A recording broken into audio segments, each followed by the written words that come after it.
네, 비타민 C를 음식이 아닌 보충제 형태로 복용하는 것은 암 예방에 도움이 되지 않는다는 연구 결과가 나왔습니다. 그렇다면 비타민 C 보충제 먹어야 할까요? 말아야 할까요? 네, 전문의와 함께 자세히 이야기 나눠보겠습니다. 김경우 서울백병원 가정의학과 교수 나오셨습니다. 안녕하십니까? 네, 안녕하세요. 안녕하십니까?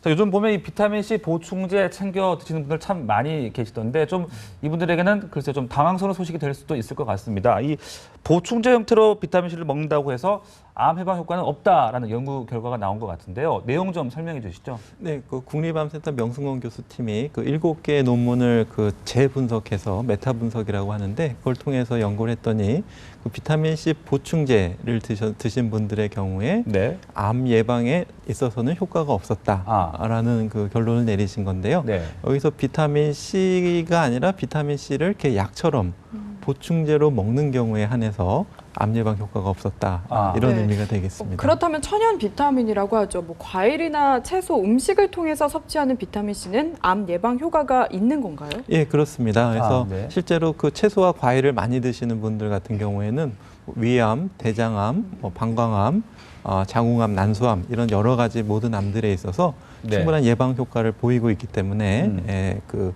비타민 C는 꼭 필요하시고 채소와 과일을 충분히 드시는 것이 필요하겠습니다. 네. 그리고 또 비타민 C 보충제 주로 드시는 분들이 뭐 암 예방도 예방이지만은 이제 피로 회복, 뭐 또 감기가 좀 안 걸리는 것 같다 이런 느낌 때문에 드시는 분들이 많이 계시는 것 같거든요. 그런 부분들은 효과가 실제 있는 겁니까? 비타민 C 부족이라면 피로를 느낄 수는 있는데요. 네. 그 요즘은 거의 비타민 C 부족이 결핍이 거의 없다고 보시면 되겠습니다. 아주 살기 어려운 그런 나라는 비타민 C 부족이 있는데 네. 요즘은 비타민 C 부족은 없겠고 만약에 피로의 원인이 진짜 비타민 C 부족이라면 비타민 C가 도움이 되시겠는데 대부분 그 피로의 원인은 굉장히 다양한 여러 가지 이유들이 많고 대부분이 뭐 스트레스라든가 과로, 뭐 네. 수면 부족이라든가 뭐 또 아니면 또 우울증이 있는 경우도 쉽게 또 피로를 느끼시기 때문에 예. 그런 다른 요인들이 더 많고 또 비타민 C로 피로를 회복하려고 하지 마시고 혹시 다른 이유는 없는지 한번 살펴보시는 게 필요하겠습니다. 그러니까 우리가 평소 먹는 음식에서 비타민 C는 좀 충분하게 섭취되고 있다라고 해도 이해도 되는 겁니까? 예, 그렇습니다. 네. 이제 우리가 음식에서 주요 비타민 C를 섭취하는 원인이 이제 그 채소랑 과일이 되겠는데요. 네. 우리가 보통 한 5회 제공량, 그러니까 보통 귤 하나 정도가 이제 1회 드시는 분량이라고 보시면 되겠고요. 네네. 아니면 뭐 나물 작은 한 접시, 그다음에 사과 반쪽, 이 보통 한 1회 분량이라고 보시면 되겠으니까 만약 5회 제공 그러면은 뭐 하루에 사과 1개, 귤 1개, 또 작은 나물 뭐 한 2접시 정도, 네. 채소 이렇게 잡수시면은 하루에 뭐 한 200ml까지도 비타민 C를 복용하실 수 있겠습니다. 네.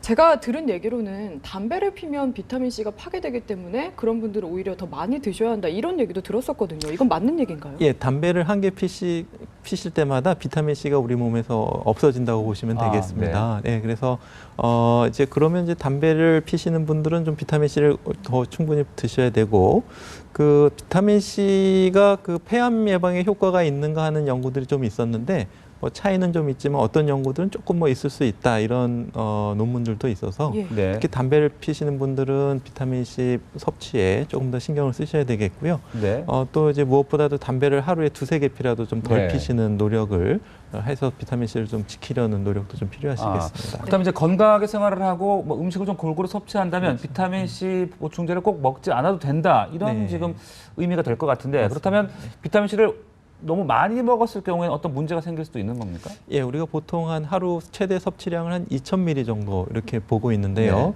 만약에 그 이상 드시게 되면은 조금 부작용이 있을 수 있겠다. 뭐 이렇게 소변이 산성화돼서 뭐 요로기로석이 생긴다든지 네. 그럴 수가 있는데 대부분 웬만해서는 그 2,000ml 이상 음식을 통해서 먹기는 어렵고요.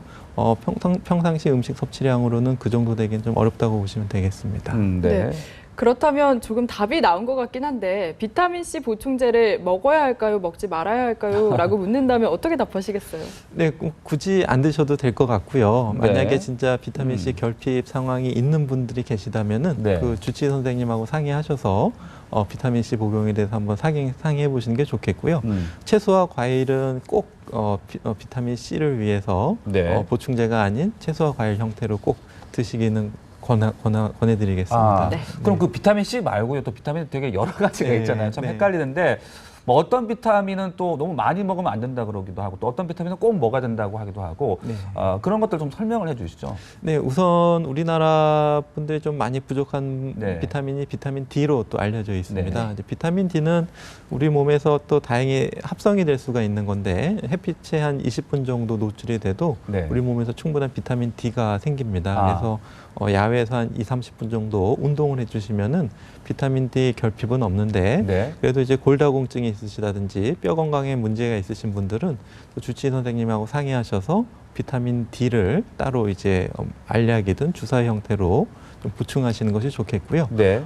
그다음에 이제 비타민 D는 지용성 비타민이기 때문에 어떤 생선을 통해서 생선 기름이라든가 또 식물 기름에 있는 어떤 불포화 지방을 통해서 또 섭취하실 수도 있기 때문에 네. 몸에 좋은 기름도 꾸준히 드시는 게 도움이 되겠습니다. 네. 그리고 이제 비타민 B 음. 같은 경우에도 대부분은 그 우리 채소나 과일에 또 충분히 포함이 되어 있는데 네. 그 일부 절제 수술하신 분 같은 경우에는 비타민 B 흡수가 좀 잘 안 되시고 네.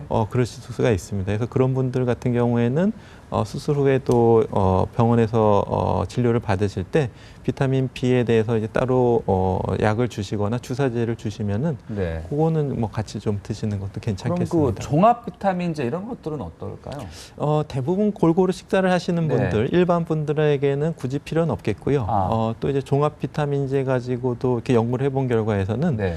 큰 건강 이득은 없는 걸로 나왔는데 너무 이제 식사를 제대로 규칙적으로 못 네네. 하신다든지 그러신 분들은 또 의사의 고려에 따라서 드시는 것도 뭐 이렇게 나쁘지는 않을 것 같습니다. 네.